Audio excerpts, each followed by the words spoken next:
साहब, ये मेरी पूरी बचत है। कृपया इसे मेरे नाम से खाता खोलकर जमा कर दीजिए। 10 साल के आदित्य ने अपने छोटे से थैले से मुड़े तोड़े नोट निकालकर काउंटर पर रख दिए। उसके हाथ कांप रहे थे, लेकिन उसकी आंखों में एक अजीब सा आत्मविश्वास था। वो जानता था कि ये पैसे उसने ईमानदारी से कमाए हैं, पुरानी बोतलें बेचकर, अखबार इकट्ठा करके और छोटे मोटे काम करके। काउंटर पर बैठी नेहा मल्होत्रा ने एक नज़र आदित्य के फटे कपड़ों पर डाली और अपनी नाक सिकोड़ ली। अरे, तू यहाँ कैसे घुस आया? ये प्रीमियम बैंक है, यहाँ तेरे जैसे भिखारी नहीं आते। नेहा की आवाज़ में तलखी थी। पास बैठी उसकी सहेली कविता सिंह हंसते हुए बोली, नेहा देखो ना इसके कपड़े, लगता है कूड़े के ढेर से निकलकर सीधा यहाँ चला आया। और ये नोट देखो, कहीं चोरी तो नहीं कर लाया? नहीं मैडम, मैंने कुछ नहीं चुराया। आदित्य की आवाज़ टूट गई। ये पैसे मैंने बहुत मेहनत से जोड़े हैं। मेरी नानी जी बीमार हैं, उनके इलाज के लिए। बस बस, बहुत हो गया तेरा नाटक। नेहा ने बीच में ही टोक दिया। गार्ड, इस लड़के को बाहर निकालो और हाँ, पुलिस को फ़ोन लगाओ। बैंक का सिक्योरिटी गार्ड मुकेश आगे बढ़ा। चल निकल यहाँ से, तू जानता नहीं, यहाँ लखपति करोड़पति लोग आते हैं, तेरी औकात नहीं यहाँ आने की। उसने आदित्य को इतनी जोर से धक्का दिया कि वो फिसलकर जमीन पर गिर गया। पूरे बैंक में सन्नाटा छा गया। लगभग 50 लोग ये सब देख रहे थे, लेकिन किसी ने आवाज़ नहीं उठाई। आदित्य की आंखों से आंसू बहने लगे। उसने अपने पैसे समेटे और बाहर की ओर भागा। बैंक के बाहर एक पेड़ के नीचे उसकी नानी सावित्री देवी इंतजार कर रही थीं।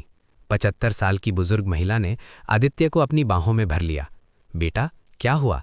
तू रो क्यों रहा है? नानी माँ, उन लोगों ने मुझे चोर कहा, धक्का मारा, आदित्य सिसकते हुए बोला। उसी समय बैंक के एक कोने में बैठा विकास शर्मा ये सब रिकॉर्ड कर रहा था। विकास एक स्वतंत्र डिजिटल क्रिएटर और सोशल जस्टिस एक्टिविस्ट था। ये बिल्कुल गलत है, विकास ने मन ही मन कहा। विकास बैंक से बाहर आया और सावित्री देवी के पास पहुंचा। नमस्ते आंटी जी, अंदर आपके पोते के साथ जो हुआ वो बेहद शर्मनाक था।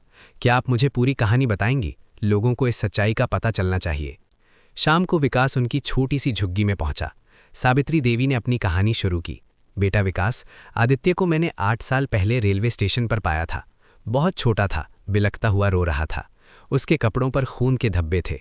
पुलिस में रिपोर्ट की, लेकिन बच्चे को कुछ याद नहीं था। डॉक्टरों ने कहा शॉक की वजह से मेमोरी लॉस हो गया है। तब से ये मेरे साथ है। विकास ने पूछा, आप बैंक क्यों गई थीं? सावित्री देवी की आंखें छलक आईं। डॉक्टर ने कहा है मुझे तुरंत हार्ट की सर्जरी करानी होगी। खर्चा लगभग 3 लाख का है। मेरे पास बस 8,000 रुपये थे। सोचा कि शायद बैंक से कोई छोटा लोन मिल जाए। विकास ने पूरी कहानी रिकॉर्ड कर ली और एक शक्तिशाली वीडियो तैयार किया। वीडियो का टाइटल था, 10 साल के बच्चे को बैंक में चोर और भिखारी कहा गया। क्या यही है हमारे देश की वास्तविकता? वीडियो पोस्ट होने के 2 घंटे में ही 1 लाख व्यूज़ आ गए। अगले दिन तक 50 लाख लोगों ने देखा था। #जस्टिस फॉर आदित्य ट्रेंड करने लगा। बैंक के बाहर प्रदर्शन शुरू हो गए। उधर लंदन में एक लग्जरी होटल में अरविंद सिन्हा नेशनल बैंक के मालिक अपने लैपटॉप पर काम कर रहे थे। अचानक उनके असिस्टेंट का फ़ोन आया। सर, बहुत बड़ी प्रॉब्लम है। हमारी मुंबई ब्रांच का एक वीडियो वायरल हो रहा है। जैसे ही वीडियो उनकी स्क्रीन पर प्ले हुआ, अरविंद का चेहरा तमतमा उठा। लेकिन सबसे ज्यादा चौंकाने वाली बात जब बुजुर्ग महिला ने कहा, मुझे ये बच्चा 8 साल पहले मुंबई सेंट्रल रेलवे स्टेशन पर मिला था, 15 फरवरी 2018 को। अरविंद का दिल धड़कना बंद हो गया। वही तारीख, वही जगह, वही समय। 8 साल पहले ठीक उसी दिन अरविंद अपने 2 साल के बेटे अर्जुन के साथ मुंबई सेंट्रल स्टेशन पर थे। भीड़ में 1 सेकंड के लिए उनका हाथ छूट गया और जब उन्होंने चारों ओर देखा, अर्जुन गायब था। Police, private detective, media campaign सब कुछ किया, लेकिन कोई सुराग नहीं मिला। उनकी पत्नी मीरा उस सदमे को बर्दाश्त नहीं कर पाईं और 2 साल बाद उनकी मौत हो गई। मैं तुरंत भारत के लिए निकल रहा हूं, अरविंद ने कहा। राहुल मेनन को फोन लगाओ, उसे तुरंत उस बुजुर्ग महिला और बच्चे से मिलने भेजो। राहुल मेनन तुरंत झुग्गी पर पहुंचे। आंटी जी, अरविंद सिन्हा सर ने मुझे भेजा है। आपको तुरंत अस्पताल ले जाना होगा। आपके सारे इलाज का खर्च बैंक उठाएगा।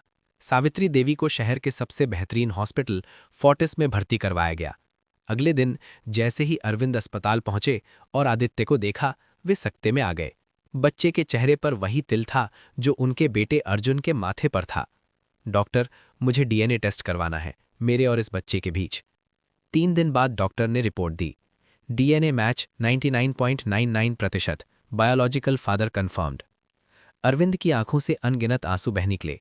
8 साल का इंतजार खत्म हो गया था। डीएनए रिपोर्ट के आधार पर आदित्य को उसका असली नाम अर्जुन सिन्हा वापस मिल गया। माँ, मैंने आपके बेटे को 8 साल तक पाला। आप मेरी माँ हैं। अब आप और अर्जुन, आप दोनों मेरे साथ रहेंगे। अरविंद ने एक प्रेस कॉन्फ्रेंस बुलाई। मेरे बैंक में जो हुआ वो शर्मनाक था। नेहा मल्होत्रा, कविता सिंह और सिक्योरिटी गार्ड मुकेश को तत्काल प्रभाव से नौकरी से निकाला जाता है। सिन्हा नेशनल बैंक की सभी ब्रांचेज में डिग्निटी फॉर ऑल पॉलिसी लागू की जाएगी। मैं 10 करोड़ रुपए का सावित्री अर्जुन सम्मान फंड स्थापित कर रहा हूं। 3 दिन बाद अरविंद ने अर्जुन से कहा, बेटा, तुम्हें एक बार फिर उस बैंक जाना होगा। नहीं पापा, मुझे डर लगता है। बेटा, अब तुम अकेले नहीं हो। इस बार हम उन्हें एक सबक सिखाएंगे। अगले दिन अरविंद और अर्जुन उसी बैंक में पहुंचे। अर्जुन सीधे उसी काउंटर पर गया जहां नेहा बैठी थी। उसने बैग खोला और काउंटर पर 10 लाख रुपए कैश रख दिए। मैडम, आपने कहा था ना कि मैं भिखारी हूं, चोर हूं। अब इन पैसों को जमा कीजिए। पूरे बैंक में तालियां गूंज उठीं। अरविंद आगे आए और बोले, ये बच्चा मेरा बेटा अर्जुन सिन्हा है। कल यही बैंक और आज यही बच्चा इस बैंक का भावी मालिक। गरीबी या अमीरी से किसी की पहचान नहीं होती, इंसानियत से होती है। 6 महीने बाद सावित्री देवी, अरविंद और अर्जुन एक खूबसूरत बंगले में रहने लगे थे। अर्जुन अच्छे स्कूल में पढ़ता था। हर शनिवार वो अपने पापा के साथ झुग्गियों में जाता और गरीब बच्चों को किताबें, कपड़े और खिलौने बांटता। एक दिन अर्जुन ने पूछा, पापा, क्या मैं बड़ा होकर भी बैंक चलाऊंगा? अरविंद ने उसके सर पर हाथ फेरते हुए कहा, बेटा, बैंक चलाना तो छोटी बात है, तुम इंसानियत चलाना, क्योंकि जब दिल में इंसानियत हो तो कामयाबी अपने आप आ जाती है। और इस तरह एक बच्चा जिसे कभी कूड़ा बीनने वाला और भिखारी कहा गया था, वो आज 150 करोड़ की प्रॉपर्टी का मालिक बन चुका था। लेकिन सबसे बड़ी बात, उसने अपनी इंसानियत नहीं खोई, क्योंकि असली अमीरी दिल की होती है, बैंक बैलेंस की नहीं।